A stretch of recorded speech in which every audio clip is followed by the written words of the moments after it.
Bonjour à tous les disciples missionnaires. Voici la première vidéo de la série consacrée à l'Ancien Testament et à la lecture de la Bible. Je remarque que sur les très nombreuses vidéos sur YouTube, on cite différents versets de la Bible comme des arguments validant ou invalidant une théorie ou une thèse euh, théologique. Et notamment dans le dialogue interreligieux, eh bien, nous essayons euh, d'utiliser la Bible, le texte sacré, pour confirmer ou infirmer les positions théologiques.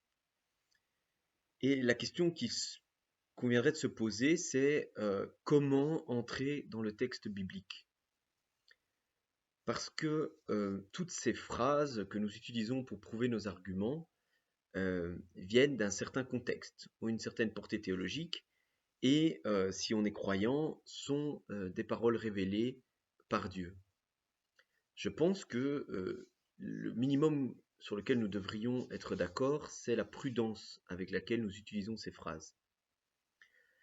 Et donc la première question qu'on doit se poser, je pense, par rapport à l'Ancien Testament, et même la Bible en général, voire pour ceux qui veulent une culture très large, la lecture du Coran, c'est comment devons-nous commencer la lecture de ce genre de livre.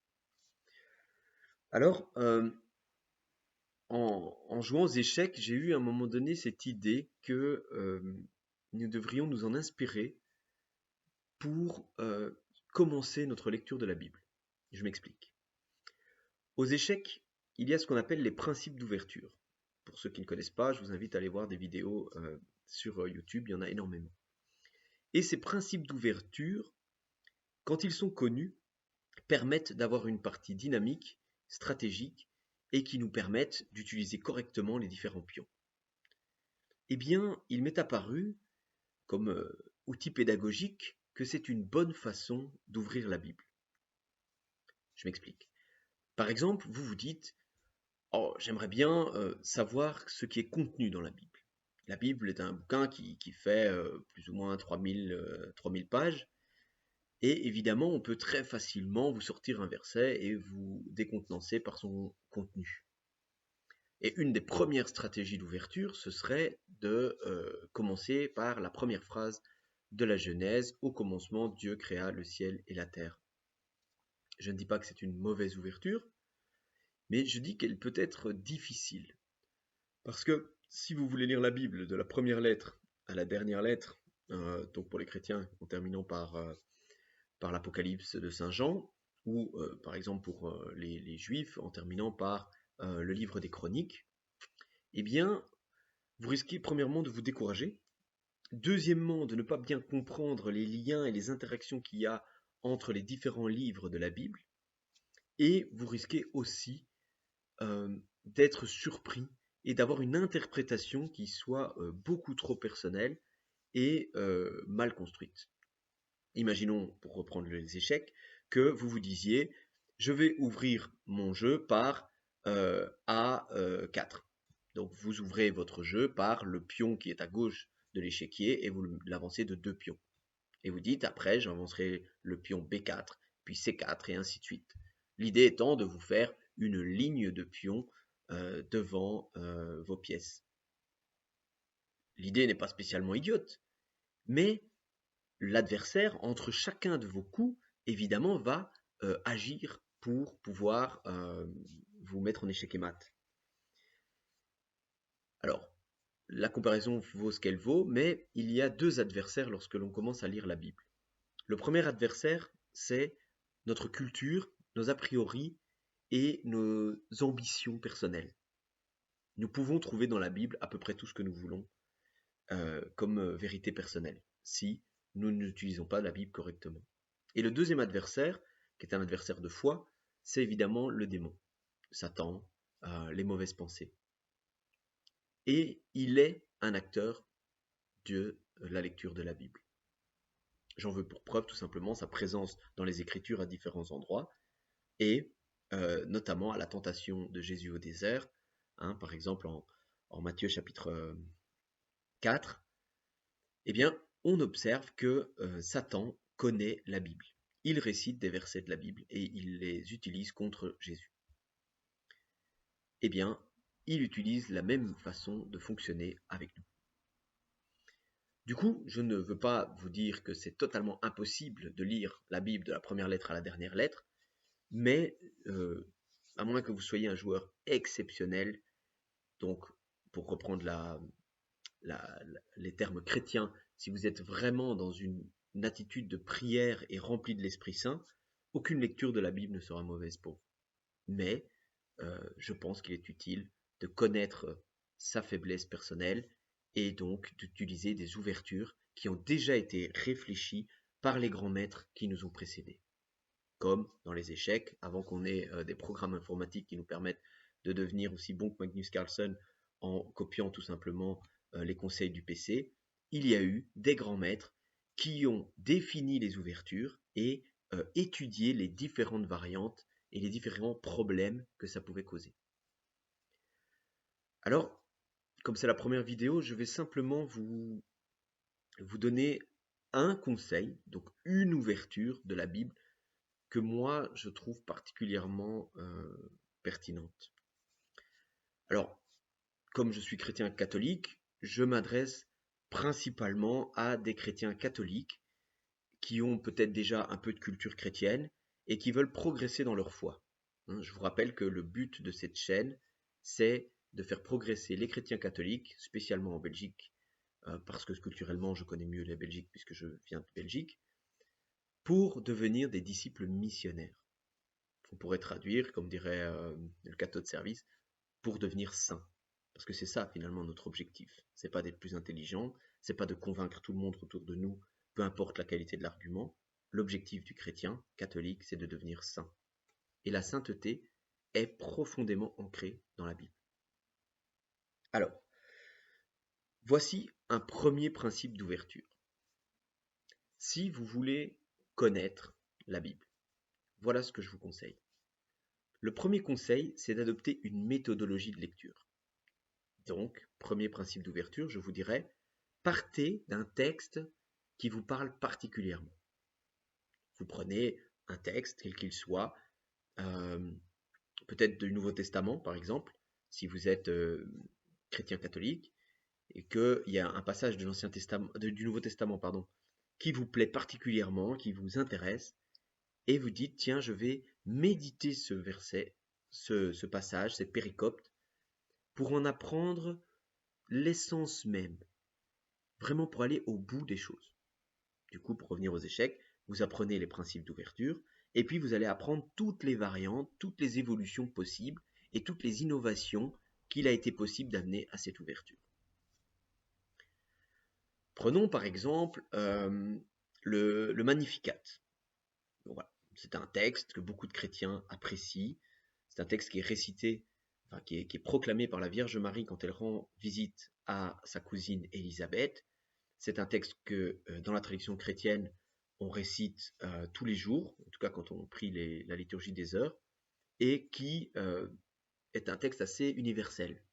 Il renverse les puissants de leur trône, il élève les humbles, il comble de bien les affamés. Et donc, vous pouvez partir de ce texte. La première chose à faire est évidemment de le lire comme une prière.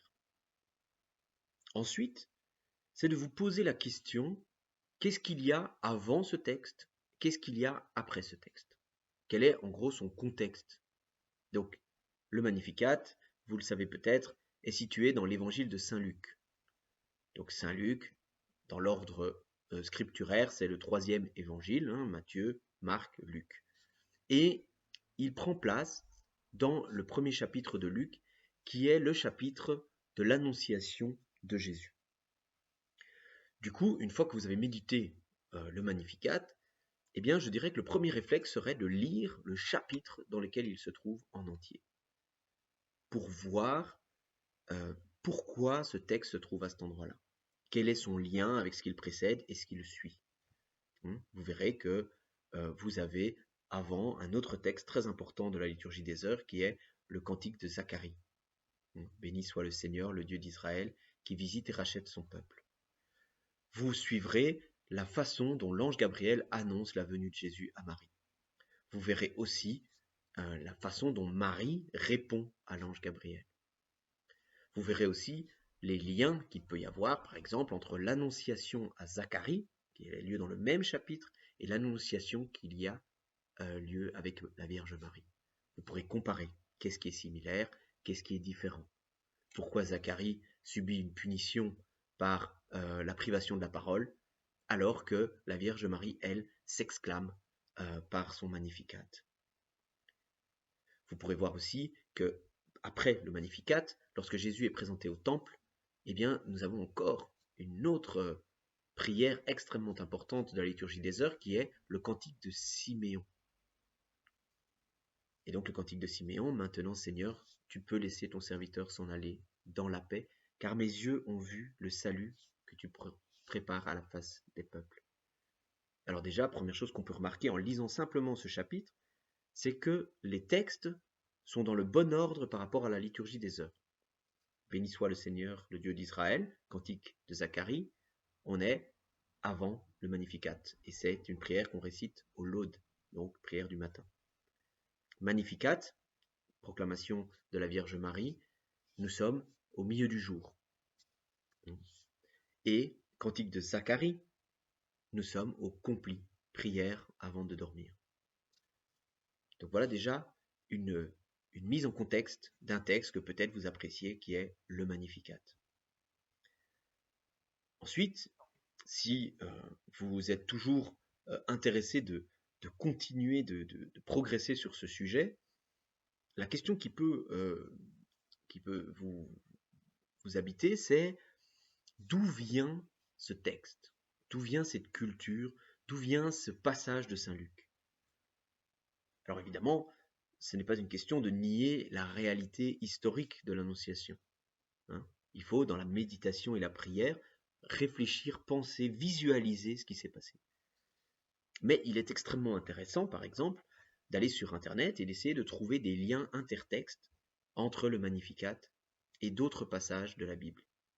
Et notamment, dans le livre de Samuel, il y a une femme qui s'appelle Anne et qui s'adresse au Seigneur et qui adresse une prière au Seigneur. Alors, si vous vous dirigez vers le livre de Samuel, vous découvrirez une prière proclamée par Anne qui ressemble au Magnificat. Alors, c'est très facile de faire ces liens intertextes parce que nous sommes une génération extrêmement privilégiée.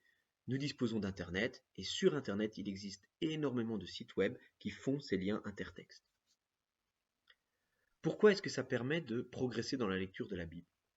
Parce que la Bible est un livre extrêmement dynamique, extrêmement, comment dirais-je, prophétique. Les choses qui sont dites à un endroit s'éclairent à un autre endroit. Et c'est le seul moyen de vivre de la Bible, de la méditer, de l'étudier, de la digérer. Quelques personnes, en tout cas certains rabbins juifs, disent de la ruminer. Et dans la pratique de ce qu'on appelle la mendication, donc la mendication c'est la mémorisation par cœur de passages de la Bible, voire de l'évangile en entier, eh bien on appelle ça ruminer la parole. Et c'est comme ça qu'elle peut nous habiter. Eh bien, vous avez donc un texte dans l'Ancien Testament qui permet de contextualiser cette prière de la Vierge Marie. Alors, contextualiser, certains diraient « Ah ben quoi, alors Saint Luc aurait simplement recopié ?» Eh bien ça, c'est justement mal comprendre l'importance du texte. La Vierge Marie était une juive pratiquante, juste parmi les justes. Du coup, elle-même méditait énormément les paroles. Et c'est comme ça qu'elle a pu proclamer le Magnificat. Le Magnificat n'est pas un copier-coller de Cantique d'Anne. Vous pouvez aller le vérifier, vous verrez qu'il y a des points communs et il y a des divergences. Nécessairement, car Anne a la joie d'avoir un enfant qui va s'appeler Samuel, qui sera un très grand prophète d'Israël. Pour la petite histoire, si vous ne le savez pas, c'est lui qui va d'abord être juge d'Israël. Ensuite, c'est lui qui va donner l'onction au premier roi d'Israël, Saül, et c'est lui qui donnera l'onction au roi David. Donc Samuel est un tout grand prophète et juge d'Israël. Et donc la Vierge Marie est habitée de cette spiritualité.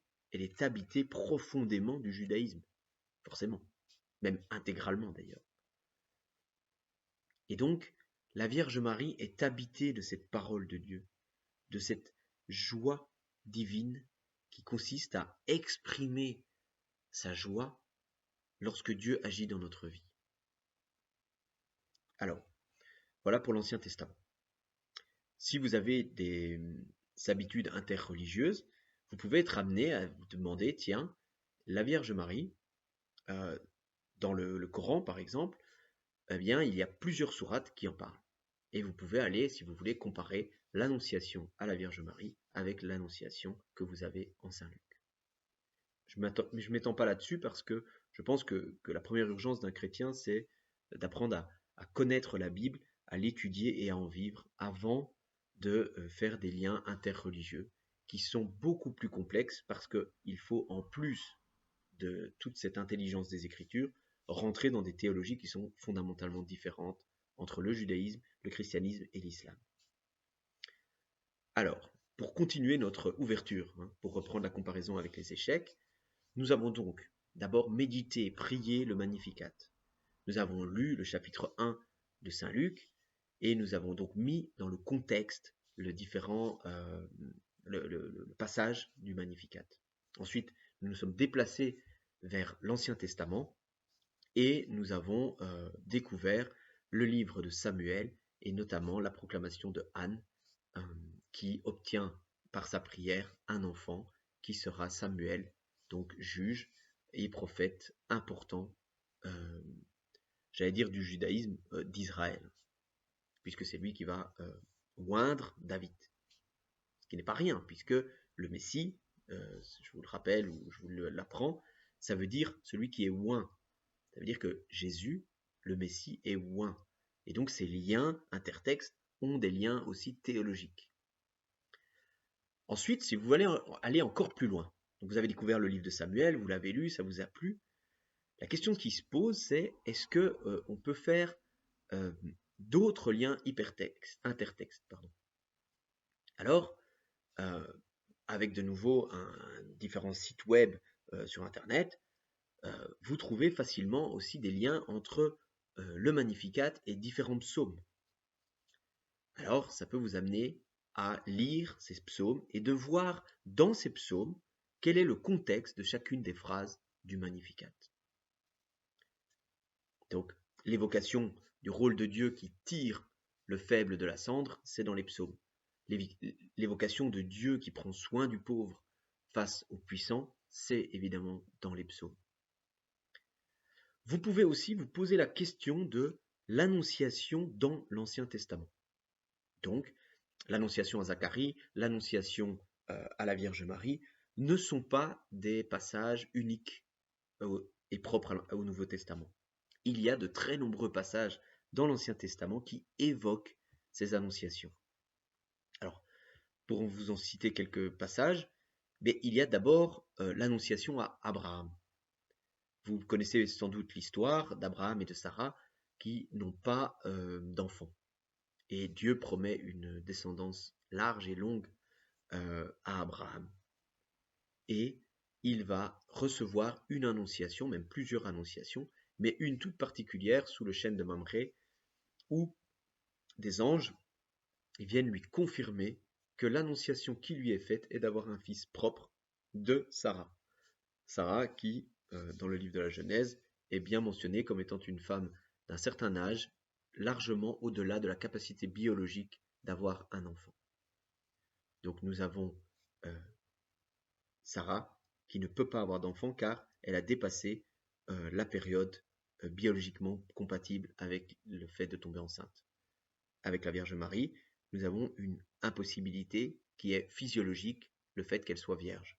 Donc voilà, on voit déjà deux liens biologiques entre ces deux annonciations. J'en ai parlé, vous avez aussi l'annonciation qui est faite à Anne. Alors c'est un peu différent, parce que Anne, c'est elle qui vient prier au temple, et c'est le prophète Élie qui va lui dire « rentre chez toi, et il sera accordé ce que tu as demandé à Dieu ». Alors il y a d'autres annonciations. Il y a par exemple une annonciation à la mère de Samson. Donc ça, c'est une période qui est intéressante à aller analyser, le rôle de l'ange dans cette annonciation.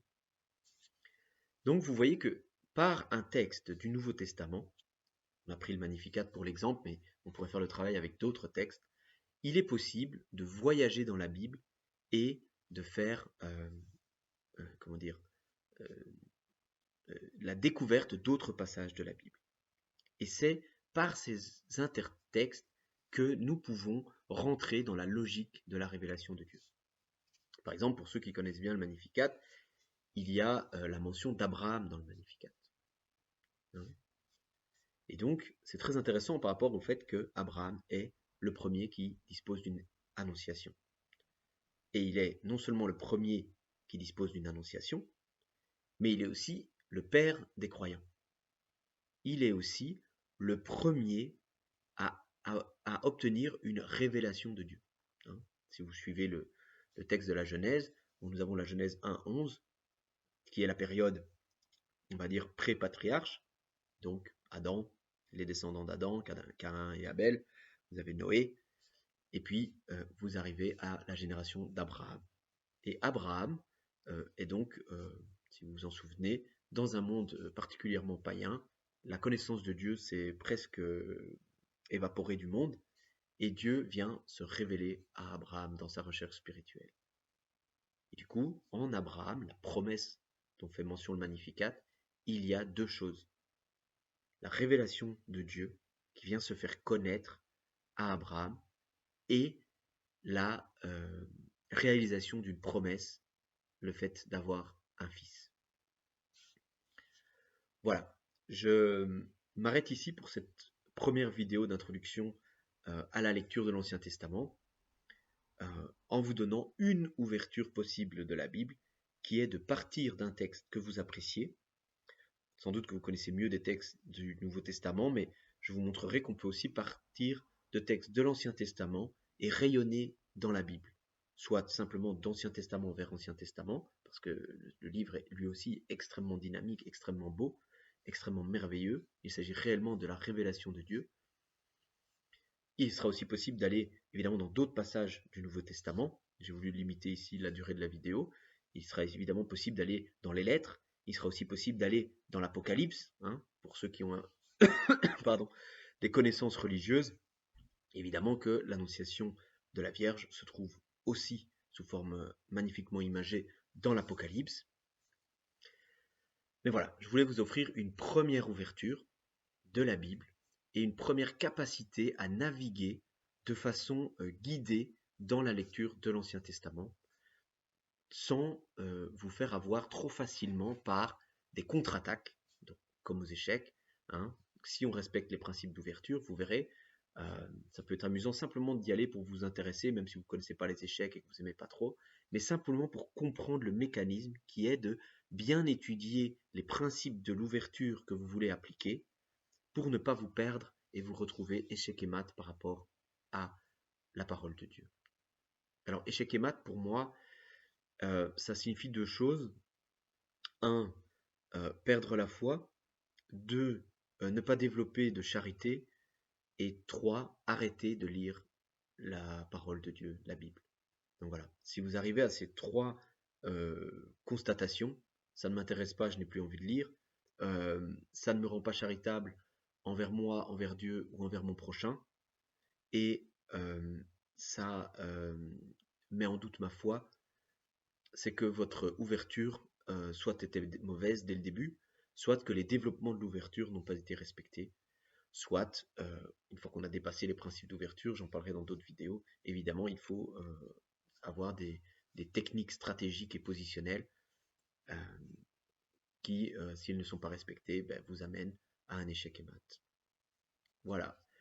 Que Dieu vous bénisse et je vous attends pour une prochaine vidéo. Voilà.